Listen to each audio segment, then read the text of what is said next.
Vote করে Lionel মেসির কারণে। মানে 3 বছরে পুরো ক্লাবটা পরিবর্তন করে দিল লিওনেল মেসি,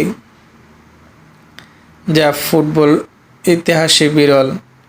যে একটা অখ্যাত টিমকে এখন বিখ্যাত বানিয়ে ফেলেছে এই লিওনেল মেসি। তার ক্যারিয়ারে এখন স্বর্ণালী সময় পার করতেছে, যা বিশ্বকাপে অনেক বেশি কাজে আসবে আর্জেন্টিনার জন্য এবং